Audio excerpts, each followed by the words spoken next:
La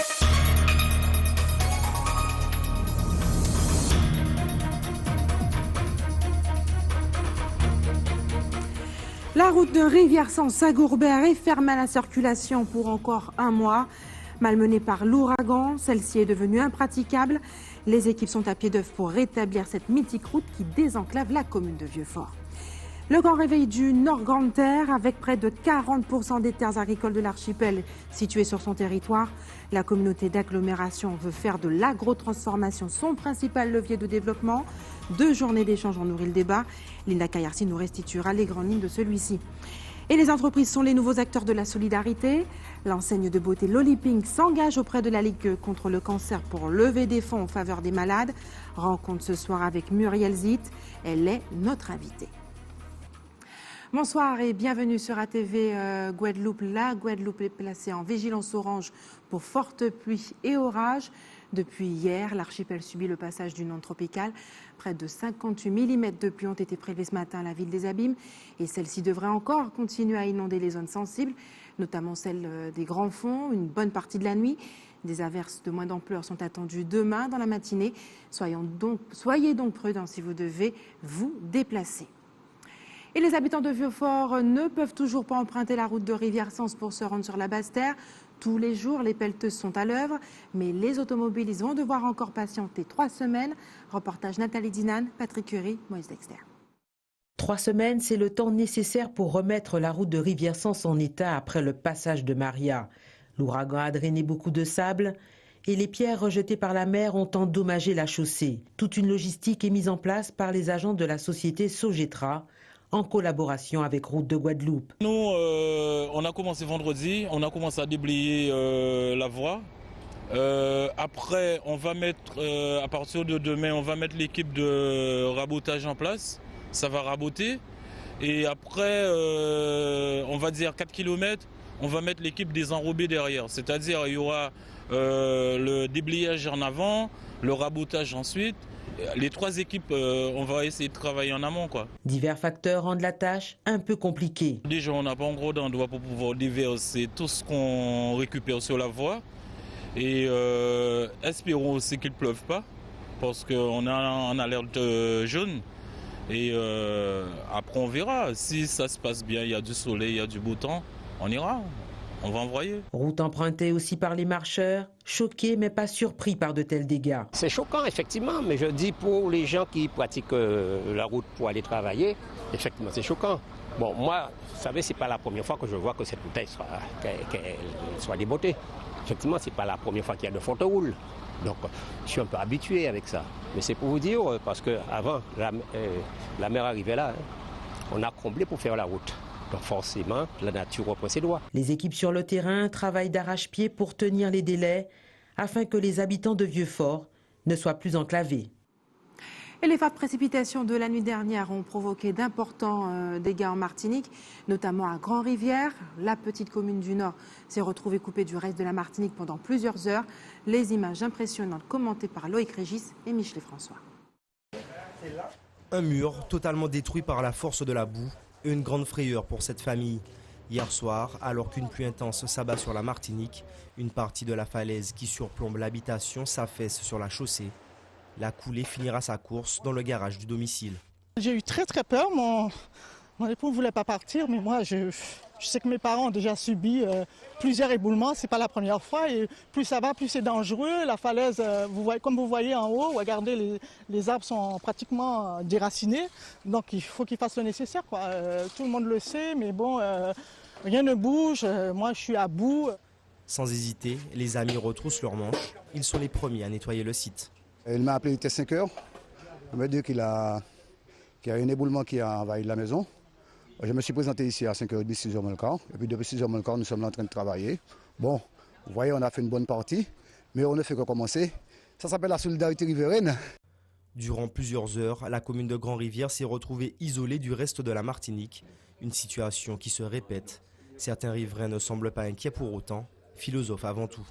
Ça inquiète, oui, non, puisqu'on a l'habitude. Il y a une solidarité. Hein. Et on a l'habitude, et puis on est solidaire à Grand-Rivière. Depuis que vous venez boire manger, il est bon. Nous avons poissons là, nous avons tout nous. Pour le maire de la commune, la période cyclonique est synonyme d'inquiétude. Avec son contexte géographique, la petite ville du Nord est vulnérable. Je l'ai déjà dit au président de la CTM, j'ai déjà dit aux techniciens, il faut refaire la route. Quand il vient à Bankouba, il faut la reprendre, il faut la revoir, il faut la remettre aux normes. Parce que là, on n'est pas aux normes et on risque d'avoir des problèmes à tout moment. Il pleut là, dans 2 heures, si la pluie continue à tomber pendant 2 heures, on sera encore bloqué. La zone est dite prioritaire selon les services de la CTM. Seul un chantier d'envergure pourrait résoudre ce problème récurrent. Pour le moment, aucune décision n'est prise, mais les études de projet devraient bientôt démarrer, nous dit-on.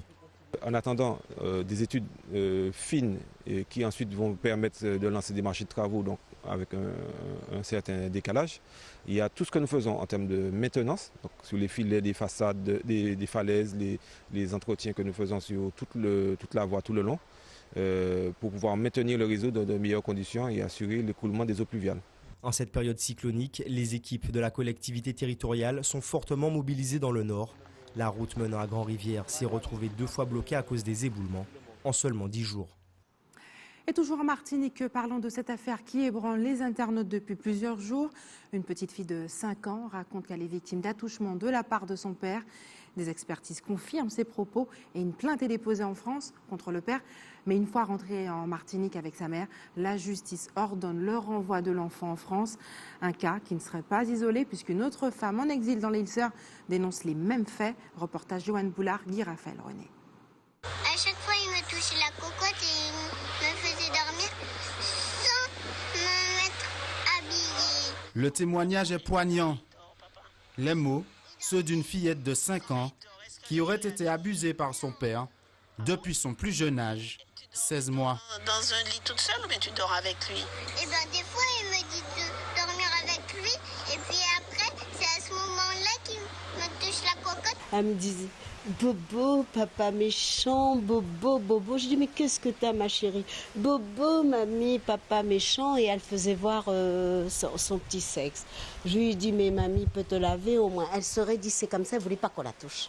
Elle ne voulait pas qu'on la touche. Alors j'ai dit à ma fille, j'ai dit, écoute, il y a quand même un problème. À l'époque, la maman bénéficie de la garde de sa fille et le père d'un droit de visite et d'hébergement. Ils vivent tous deux dans l'Hexagone. C'est lors d'un séjour chez ce dernier que les sévices auraient été commis. C'est un extrait du jugement. À l'appui de la demande d'expertise pédopsychologique, Madame X fait valoir qu'elle a déposé une plainte le 13 novembre au commissariat en indiquant que sa fille lui avait indiqué qu'elle dormait toute nue chez son père et qu'elle dormait toute nue dans les bras de son père qui dormait également nu. Prise de panique, la mère décide de rentrer en Martinique auprès de sa famille afin de protéger sa fille. Un choix qui s'avère lourd de conséquences. Le juge des affaires familiales ordonne le transfert de résidence et ainsi le rapatriement illico presto de l'enfant aux côtés de son père. Et le juge des affaires familiales va inverser les choses. Ce n'est plus elle qui a la garde, ça devient le papa. Et elle a juste un droit de visite et d'hébergement tous les 15 jours, etc. Ça aurait pu, à la limite, s'entendre si cet enfant n'avait pas été vu par des psychologues, par des médecins qui la trouvent crédible. La fuite serait le point commun entre l'affaire de la famille Boutan et Madame Lovinsky. Il y a 4 ans, elle décide elle aussi de quitter la France afin de préserver l'intégrité physique et mentale de son enfant.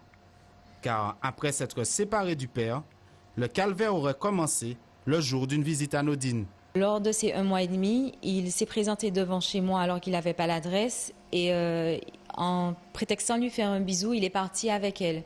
J'ai couru donc après la voiture pour essayer de récupérer ma fille, j'ai pas pu. Et il est resté avec elle pendant 5 jours. Ce que je tiens à signaler, c'est que elle était sous allaitement exclusif, elle était sous médicaments, donc il l'a sevrée de force pendant ces 5 jours. Et pendant donc qu'il avait notre fille chez lui, il me demandait de l'argent, c'était comme si c'était une rançon. Plus tard, alors que la fillette n'était âgée que de 3 ans et demi, il se serait livré à des actes incestueux. Ma fille verbalise donc les attouchements en disant clairement que son père se frottait sur elle à plusieurs reprises. Donc il se frottait tellement fort, il se masturbait en fait sur l'enfant. Ces deux familles continuent toutes deux le combat en dehors des palais de justice. L'une d'entre elles a d'ailleurs lancé une pétition sur Internet. Et retour en Guadeloupe, la marina de Bemao fait partie des installations qui ont été abîmées par l'ouragan Maria. Les plaisanciers qui amarraient leurs bateaux ont été priés de trouver d'autres mouillages ailleurs. La municipalité promet d'agir vite. Reportage Karen Diama. Dans le port de pêche de Bemao, l'ouragan Maria a été bien plus clément qu'à d'autres endroits. Comme on a des appontements flottants qui sont tenus entre eux par des boulons, donc il y a eu un appontement où les boulons ont lâché, et donc c'est un peu ça. C'est plus des dégâts dus à la houle, et par mesure de précaution, donc nous on a fait évacuer les appontements d'abord, donc il n'y avait pas de plaisanciers. Pour assurer un retour à la normale aux plaisanciers de la ville dans les meilleurs délais, la municipalité devrait entreprendre une réfection des ouvrages dès la semaine prochaine. Donc là, on a fait venir des entreprises spécialisées. On a consulté 3 entreprises. Donc elles étaient sous le site hier. Donc elles ont relevé les dégâts. Donc on attend les devis pour pouvoir faire les commandes, pour faire les réparations. Donc on fera le plus rapidement possible pour ne pas avoir trop de gêne pour les plaisanciers et les pêcheurs. En attendant ces réparations, les plaisanciers sont appelés à la compréhension, mais surtout à la prudence. On leur demande, parce qu'on avait fait évacuer, là, la plupart ont mis les bateaux près de chez eux, donc on leur demande, en attendant que tout soit sécurisé, qu'on ait la certitude qu'il n'y ait pas de soucis, donc de rester un peu là où ils étaient, et puis d'ici une semaine et demie ou 2 semaines, on va donner le feu vert pour pouvoir revenir. S'il ne s'agit que de dégâts minimes, la réouverture de l'espace nautique devrait s'effectuer vers mi-octobre. Et elles sont un atout touristique majeur pour notre archipel. Les plages ont été fortement endommagées par la houle et le vent. Beaucoup d'entre elles sont désormais déconseillées à la baignade, voire interdites. Certaines ne retrouveront plus leur visage d'autrefois, selon les équipes du Conservatoire du Littoral. Reportage Yvan Lemar.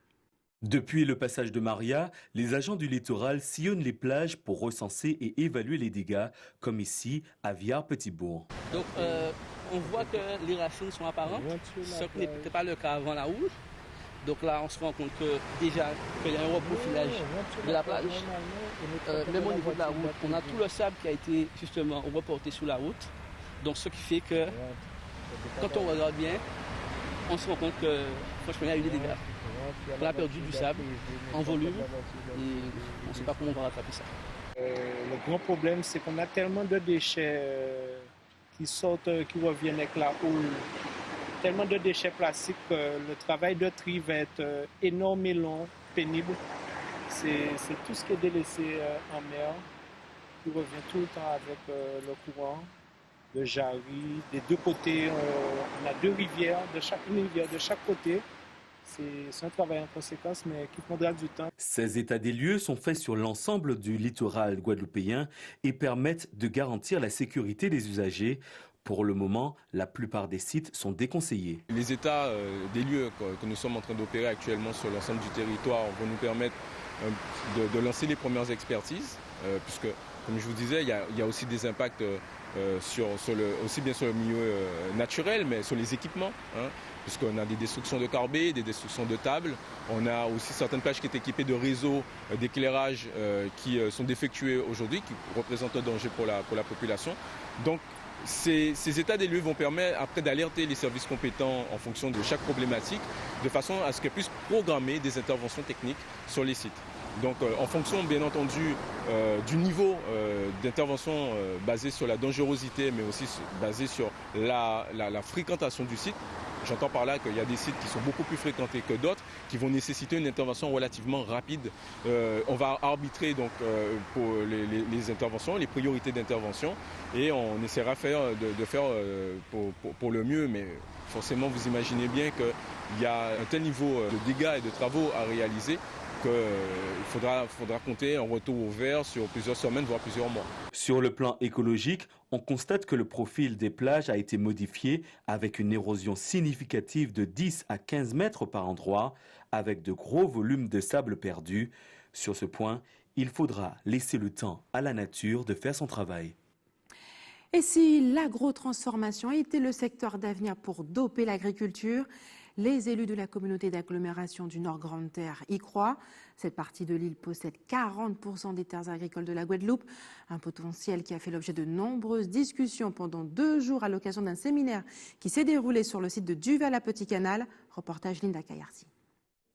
Alors que plus de 85% de ce qui est consommé en Guadeloupe vient de l'extérieur, l'agrotransformation est plus que jamais un atout de développement économique.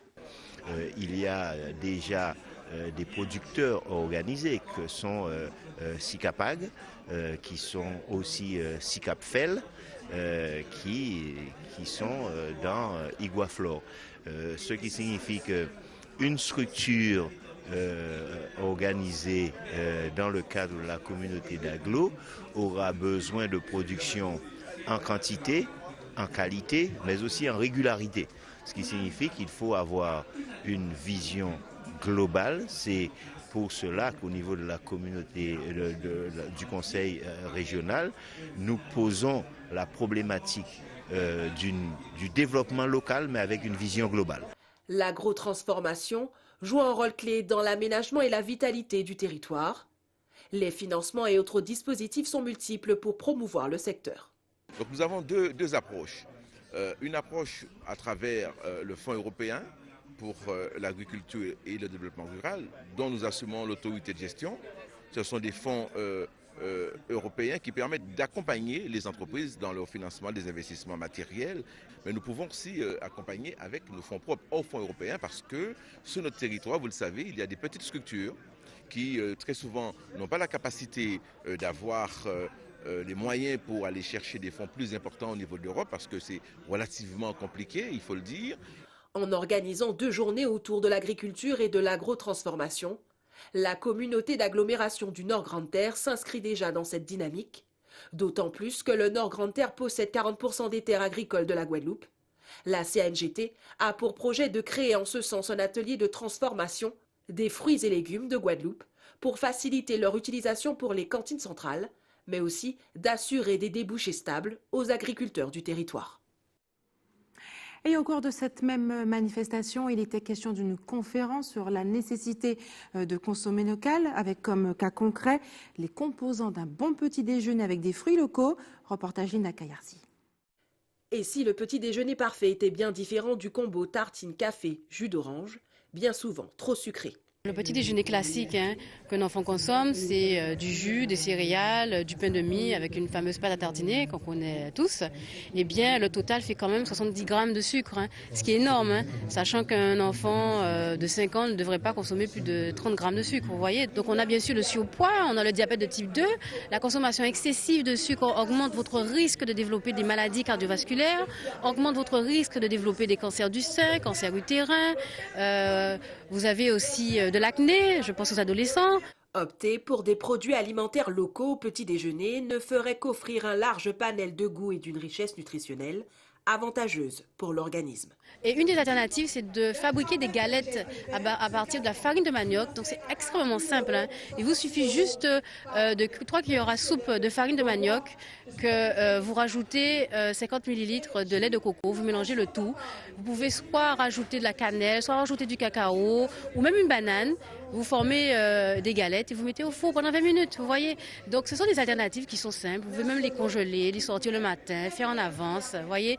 Donc tout est bon pour vraiment faire autrement et mieux pour la santé de nos enfants. Lorsque le petit déjeuner est pris correctement, il nous apporte 30% des besoins énergétiques dont le corps aurait besoin au cours de la journée. Et restez sur ATV Guadeloupe dans quelques minutes. Gros plan sur le projet d'une nouvelle cité scolaire qui sortira de terre au Rézé. Et puis découverte gourmande dans ce journal avec les crèmes glacées sucrées de Dany Garnier. D'ici 2020, la ville des Habillements tend faire sortir de terre une nouvelle cité scolaire au Rézé. Cette importante construction, qui regroupera plusieurs écoles de la section, est un chantier important. Les travaux de dévoiement ont déjà commencé. En quoi cette cité scolaire va-t-elle changer la vie du quartier? Petit aperçu avec Yvan Lemar. Cette nouvelle cité scolaire viendra remplacer les écoles Guy Cornélie, Boïcas et Rézé 3. Elle s'inscrit dans le cadre de la rénovation urbaine, un établissement écologique qui fera partie de la liste des abris sûrs de la ville. La nouvelle école qui va sortir de terre à partir de février 2018 va pouvoir accueillir plus de 750 élèves.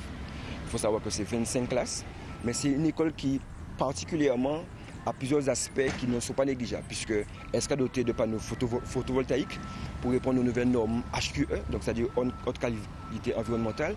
C'est aussi une école qui va pouvoir recueillir les eaux de pluie de manière à pouvoir irriguer les jardins. C'est une école qui va aussi permettre que par la suite, tout l'apport absorbé en termes d'énergie solaire va pouvoir être redistribué sur les bâtiments, voire même tout ce qu'il y a comme structure juste à côté. Placée au cœur du quartier, cette cité scolaire a pour objectif de redynamiser le Rézé. C'est un site qui a été mûrement réfléchi, puisqu'en fait, il faut savoir que la plupart des écoles du Rézé sont plutôt enclavées. Aujourd'hui, ça permet d'avoir justement l'opportunité de désenclaver les écoles, mais c'est surtout parce que juste à côté, il y a l'infrastructure sportive. Donc ça veut dire que les enfants pourront bénéficier directement aux infrastructures qui sont mises à leur disposition. Comme on est non loin de la zone RN1, donc à la limite, tous les axes forts routiers permettront qu'il y ait justement une fluidité lorsque les parents viendront récupérer leurs enfants. Dans le cadre de ce projet, le réseau routier sera redessiné. La livraison de cette cité scolaire est prévue en janvier 2020. Et les grandes causes gagnent le monde du travail. L'Institut de beauté Loliping s'engage auprès de la Ligue contre le cancer en organisant l'opération #Soins solidaires afin de récolter des fonds en faveur des malades du cancer. Muriel Zid, bonsoir. Bonsoir. Merci d'avoir accepté notre invitation. Vous êtes justement chef d'entreprise et responsable de cette boutique. Ce n'est pas la première fois que vous participez à cette opération. On le voit juste derrière vous avec ce chèque dont vous êtes très fiers, toute l'équipe. Quelles sont les raisons qui vous ont poussé à vous engager, vous, en tant que chef d'entreprise, peut-être en tant que femme également, pour cette cause ?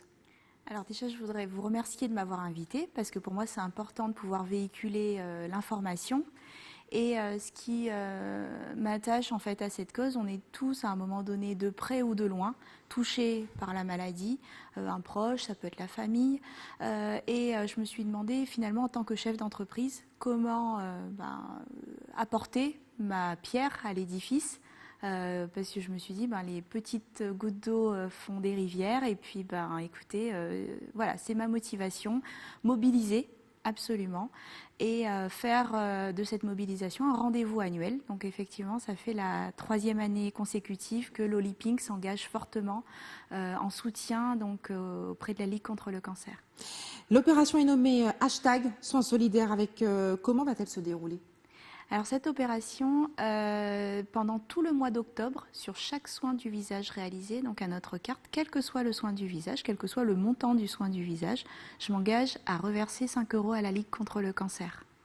Donc vous invitez en tout cas toutes les Guadeloupéennes à se rendre, si elles veulent faire une action en faveur des malades, en tout cas à se rendre. Les Guadeloupéens. Et des Guadeloupéens, parce qu'effectivement, il s'agit du cancer.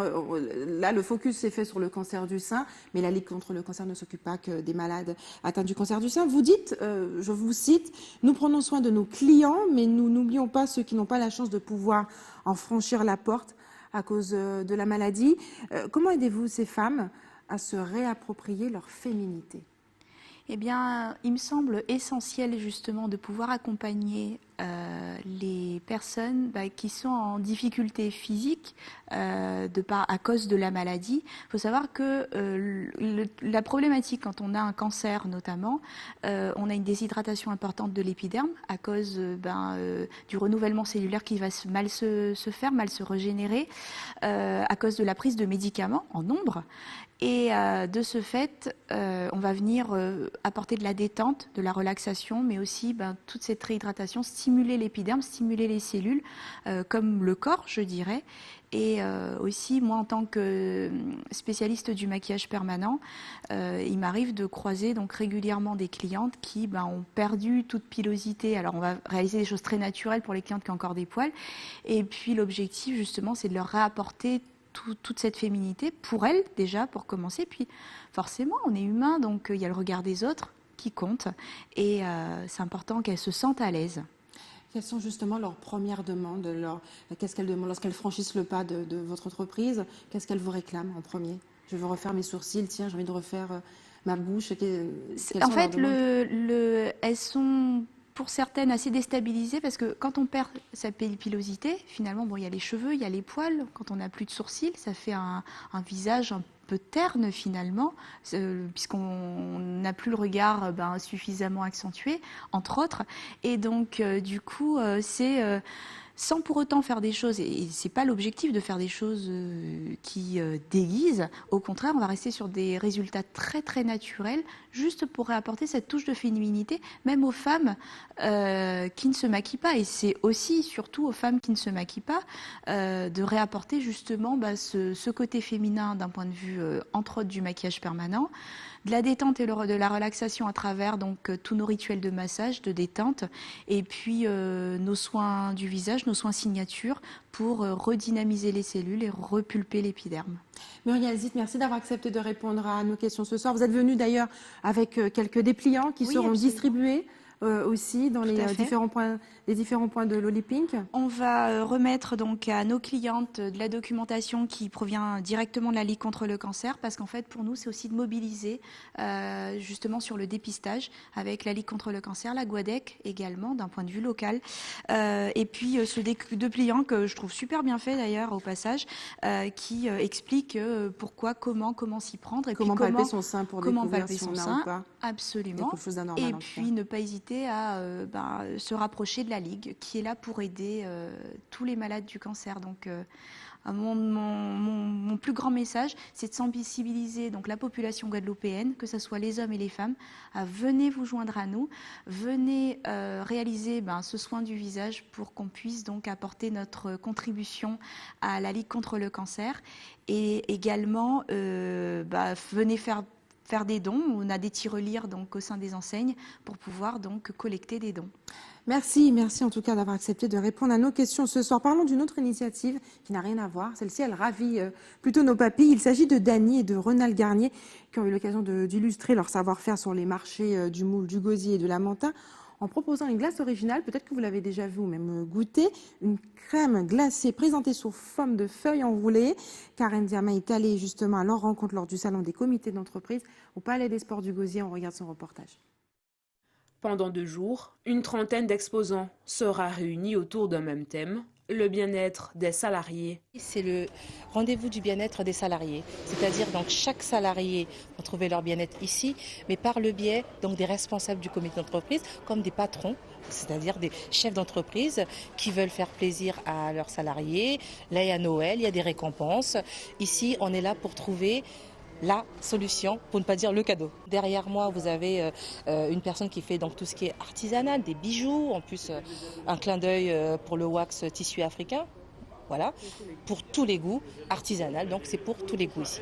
Parmi ces exposants de qualité, on retrouve une expérience culinaire qui apporte un bien-être gustatif. Nous, on présente aujourd'hui des glaces artisanales sur mesure, donc avec des ingrédients de votre choix. Vous choisissez 1 ou 2 ingrédients et on travaille sur une plancha glacée à moins 40 degrés. Pour ce faire, des fruits frais et 2 ustensiles. On a besoin de 2 spatules. Voilà. C'est vraiment de travailler avec des produits frais. Donc là, vous avez choisi mangue maracuja.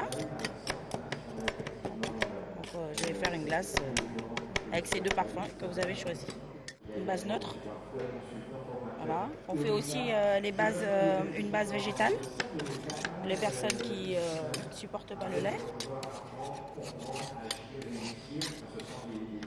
Comme vous pouvez le constater, ça agit très très vite.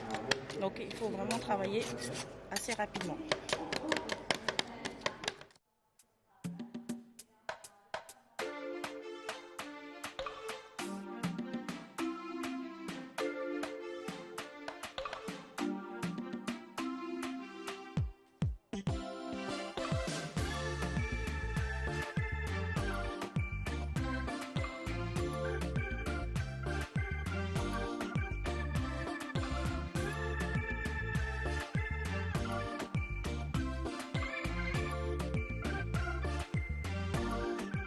Ça fait un an et demi à peu près qu'on travaille dessus, en fait. On essaie de se faire connaître parce que c'est quand même un nouveau concept, donc c'est assez difficile. Tous ces produits de qualité sont visibles jusqu'à demain, 17h. Et il pourrait bien y avoir beaucoup de visiteurs demain. C'est l'heure des informations pratiques. Maintenant, je vous rappelle que la Guadeloupe a été toujours placée en vigilance orange pour fortes pluies et orages. Près de 58 mm de pluie ont été prélevés ce matin à la ville des Abîmes. Et celle-ci devra encore continuer à inonder les zones sensibles, notamment dans les zones des Grands Fonds, une bonne partie de la nuit. Et l'équipe de l'établissement français du sang vous donne rendez-vous demain directement au CHU de Pointe-à-Pitre-Abîmes de 8h à 16h. Et enfin, si vous avez des informations à nous communiquer, n'hésitez pas à nous appeler au 60 11 2 fois. Et voilà, c'est la fin de notre édition locale et régionale. Mais avant de se quitter, je vous rappelle les principaux titres de ce vendredi 29 septembre. À la une ce soir, nous l'avons vu, la route de Rivière-Sans-Sagorbert est fermée à la circulation pour encore un mois. Malmenée par l'ouragan Maria, celle-ci est devenue impraticable. Les équipes sont à pied d'œuvre pour rétablir cette mythique route qui désenclave la commune de Vieux-Fort. Et puis avec près de 40% des terres agricoles de l'archipel situées sur son territoire, la communauté d'agglomération veut faire de l'agrotransformation son principal levier de développement. 2 journées d'échange ont nourri le débat. Linda Kayarsi était sur place. Et puis l'enseigne de beauté l'Olympique s'engage auprès de la Ligue contre le cancer pour lever des fonds en faveur des malades. 5 € seront prélevés sur chaque soin afin d'être reversés justement pour contribuer à la recherche pour lutter contre les cancers en Guadeloupe. Merci d'avoir choisi ATV Guadeloupe. Je vous souhaite une excellente soirée, un très bon week-end. On se retrouve lundi à 18h50.